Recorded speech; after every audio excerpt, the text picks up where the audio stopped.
As the age of chaos dawned, and the carnivorous gnarwood crept across Thondia, King Morlach Velmorn, then among the living, sought a way to save both his kingdom and preserve his bloodline.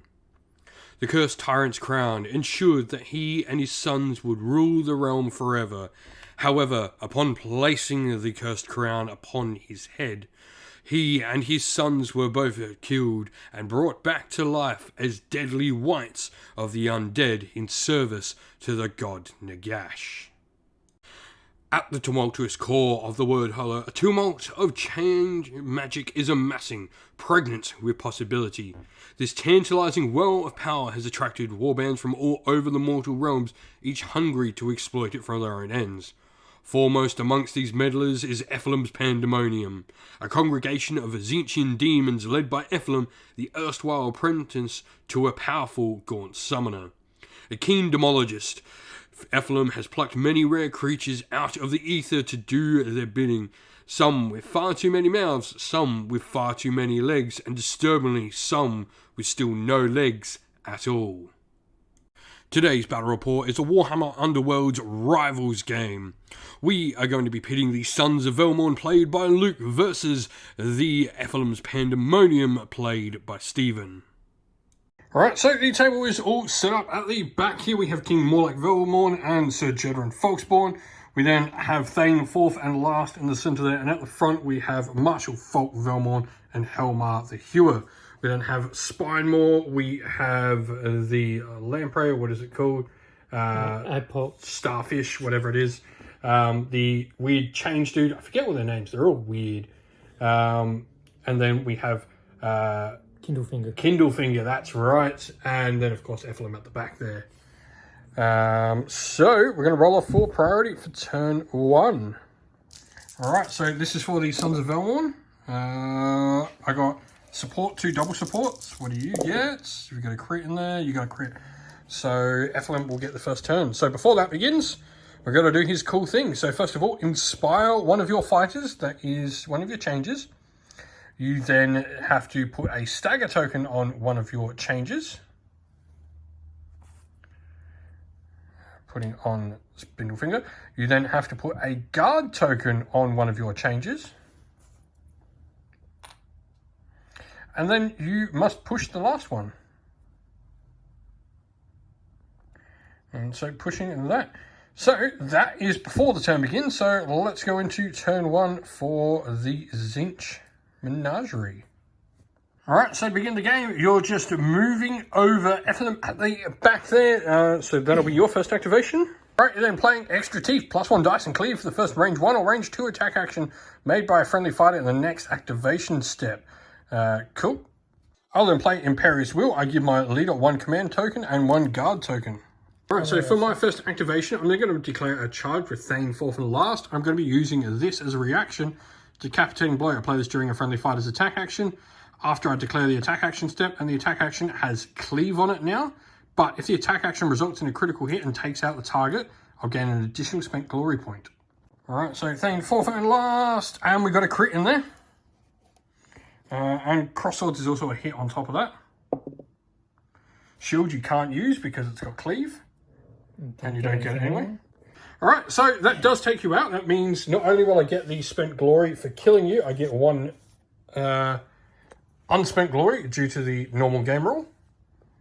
Then, also because I scored an attack action with a critical hit, Thane fourth and last with Inspire, and because Sir King Morlach Velmorn is supporting, he will Inspire as well. Then I'm also going to play an upgrade called Proud Son. I'm going to put it on Helmar the Hewer. So he will now have the ability to reroll 1 attack dice when attack rolls are range 1 or less. And that'll be the turn for Ephilim and his Menagerie. So Spymore is going in and you're going to attack Helmar the Hewer. I now have double support on this as a note, so go. Hammer, do anything? No. No, so that is a failed hit. So with that, we're just going to go with Helmar the Hewer. He's going to swing back. He is double supported, so that will be a single success. No, because you're not supported, so that will go through, so that'll be 1 point of damage. Oh, just a note, actually, I could have re-rolled the other one. Double, it was 2. Same end result. So, at the end of my power step, Stephen will score this, closing the circle. Score if you hold 3 or more objectives after your opponent's power step. So, yeah, score 2 for it. And so, yeah, that was triggered by the move from little Spindle Finger over there. Kindle Finger. Such weird names for Zinch. I'm going to declare a charge with Sir Jodran Falkspawn. So we'll go, and we will get a hit with just a regular hit with Sir Jodran. That is not, so that will be 3 points of damage. So I'll gain a glory for that, but then it goes back into your last activation for the round. Mm-hmm. So moved the little warp spool, shooting at Helmar the Hewer now. That'll at least hit once, I know that will. Yep. Oh, that's the wrong sort of dice. That happens way too often. So that fails, so that was a point of damage on Helmar the Hewer. My last activation for the round... will just simply be moving Marshal Falk Velmorn over onto the objective. And so at the end of the round, I'll now score Protected Inheritance. I score this if your warband holds 1 or more objectives in your territory, and 2 or more enemy fighters are out of action, which they are. And then you'll score Spreading Mutation for 1. You score this in the end phase if your warband holds more objectives than each other warband. He holds 2 to my 1. At the end of turn 1, the score is 5 for the Sons of Velmorn and 3 for Ephilim's Pandaemonium. Today's battle report is also brought to you by Mithras Games, fantastic tabletop wargaming mats out of New Zealand. Now, Mithras Games has a variety of different mats. We've got the fantastic Desert Red, the nice Tundra Green, and the frosty Ice Blue here as well. All of these mats are a really nice high quality, generally very similar to how you would get your mouse pads for your mats, but fantastic high quality mats. We love them. Mithras Games are a fantastic supporter of the channel. You can pop on over to their website, especially if you're local to Australia or New Zealand. They're a fantastic company to help support. Also, at the end of the last round, sibling rivalry will allow me to inspire Marshal Falk. So we go into priority for turn 2. Round 2, I should say. This is for the Sons of Velmorn. Got a nutter. And you got nutter either. So there we go. Double crit. That's what you got to beat.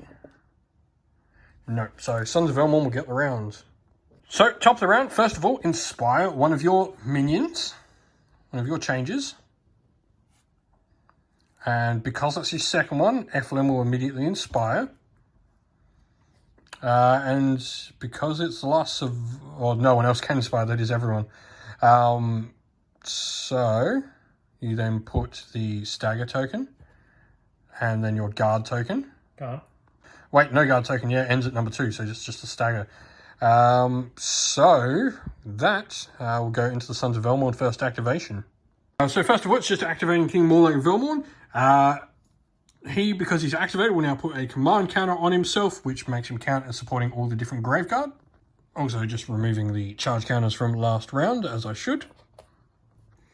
Just move down into the cover hex there, with, what is it, Spawn Pool, whatever his name is. Flamespool. Flamespool is his name. I was sort of right. We're just going to do a move with Sir King Velmorn. So, your second activation for the round. I'm then just going to move Helmar the Hewer after you've just moved Flamespool down there. So I'm just doing a base move. Your activation for your second to last. Charging with Kindle Finger. Gets a crit. Nope. What is a support success, but doesn't beat your crit. So damage. And because of that, you'll score Violent Change because you took out an enemy character with a spell attack action. Alright, so going with the Great White Blade into you. That is a double crit. That will not do it. So that will be 2 points of damage on the little starfish. 1 point. 1 point. All right, so you're just putting him on guard. You're then using a Gambit spell, Summon Abomination, so see whether you successfully cast it. So 2, so you're needing the lightning bolts. Got it. So success, you can put 1 on a friendly starting square. I'll then equip Heirloom Weapon to Folk Velmorn. So this is +1 damage to his range 1 and range 2 attacks. Alright, Ephilim will have both of these attached to him. Then I'm also going to equip Fearless Lunge onto King Morlach Velmorn. This allows him to reroll any number of dice with an attack action. And then you'll score 9 fates as well, because you will have 2 points. You'll have objectives that total 9, 4 and a 5. At the end of the turn, 2 swing back in favour of Ephilim's Pandaemonium, now leading the game 7 to the Sons of Velmorn's 5. Today's video is brought to you by Baron of Dice, a premium wargaming dice that make your table come alive. Now, if you're looking for some great dice to suit an army you play on the tabletop in a variety of different games, go to Baron of Dice and check out their website. You can also use our discount code down in the video's description, which will help support the channel, but also nab you a cheap little discount. The dice you see pictured here are the official dice for Parabellum's Last Argument of King's Conquest by them as well, which you can find on the Parabellum e-store as well. Right, we are rolling for priority for turn 3, sorry. Got a crit and a double support. You got a double crit, so you're going to get the turn. So, beginning of the round, you inspire one, so your last fighter becomes inspired regardless, because it was like either your last one alive or it's inspiring itself now. You then need to stagger one. So, which fighter do you pick to inspire? Because they all were inspired anyway. He wasn't. Okay, so he's inspired. So which one out of these two is staggering themselves?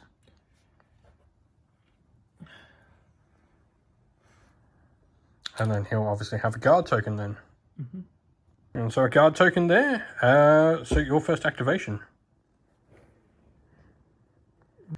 Flame Sport is going to attack King Morlach Velmorn, so go for it. Got it. On a crit.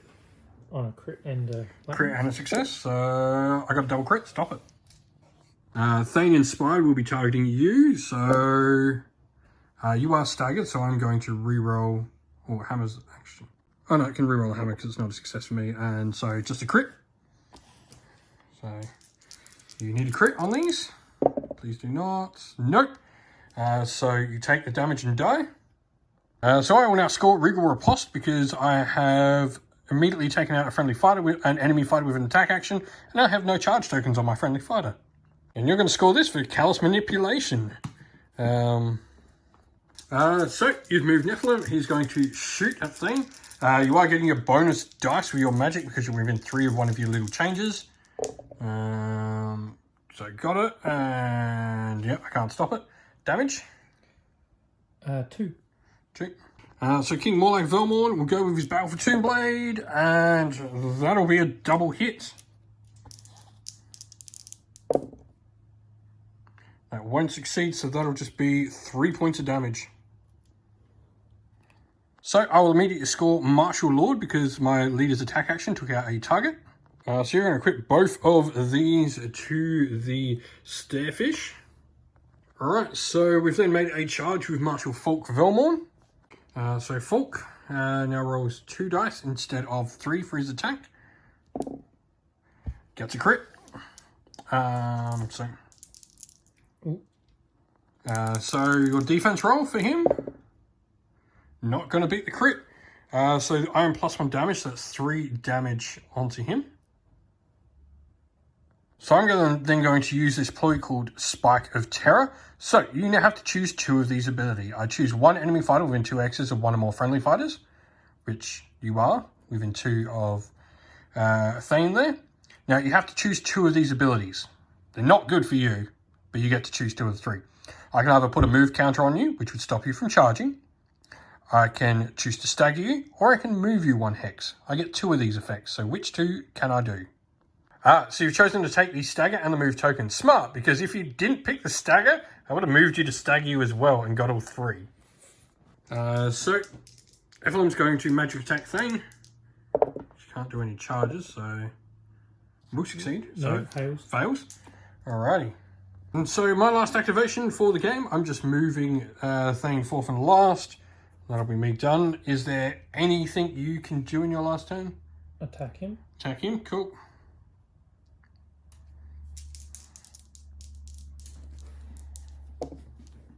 Yes. So I just need a crit. Nope. Takes 2. Takes 2. Yep. So end of the game, you will score a glorious change. You'll get 2 points because 2 or more enemy fighters have 2 more wound counters on them. And you'll also score this because you did cast 3 spells during that turn. And I will score Inevitability itself. So score in the end phase if there are no 1 or fewer surviving enemy fighters, which there is, and there are 2 or more surviving friendly fighters, which there are. And so victory to the Sons of Velmorn is 13-10, a massive swing. When I was only on 5 and I was down by 2 to your 7, the last round ended up being a 8 to 3 point round, which was massive. 8 to 4 point round. You're on 11, not 10. My bad. But victory to the Sons of Velmorn regardless. And so there we have it. A big last turn from the Sons of Velmorn brings it back into their favour for the 13-11 victory. And so that is the end of the video. We hope you all enjoyed it. If you did, please don't forget to leave a like, subscribe, and comment down below, letting us know what you enjoyed about the video. Also, if you'd like to come chat more with me and other members of our great little community here at Sinful Gaming, we have a Discord server linked down in the video's description. Also, if you'd like to help support the channel, you can do so by one of the following ways, either by going to our Patreon or YouTube members, which are linked down in the video's description, grabbing yourself some merch from Teespring or Ko-fi stores, also linked down in the video's description, or by helping us by purchasing something through one of our channel sponsors with our discount codes, again, linked in the video's description. Now, as a special thank you to all our supporters, we'd like to give a shout out to all our Patrons and YouTube members. So thank you to our Patrons, Christian Weir, Soren, Candy Lyle, Alderan Shot First, Andrew Bowen, Cure Dynamic, JJ Austrian, Average Wargamer, Dovemere, Mark Harvey, James Cater, Benjamin Swallows, Redmine, Iron Grinch, Colorblind Magic, Grimscold, and Andy C. And to our YouTube members, Green Roots Gaming, Ronya, Lockloric, The Johnny 84, Broken Chef, Ariana Edwards, Revenar, Pink Nico Fire, Robin Mankiller, Monty's Tabletop Terrain, Davis Weird, James Tillman, Gargamel 196, Disco, and John Castle. A special thanks as well to Lady Witchfox Art, who does all the amazing artwork for the channel, and indeed to everyone who helps not only run our Discord, the Facebook groups we run as well, but also comes, joins, and plays in the games on the channel that you see as well. Thank you all once again for watching, everyone. Don't forget to like, subscribe, comment down below, stay safe, stay well, and most of all, keep fighting that war against the grey. Ciao for now.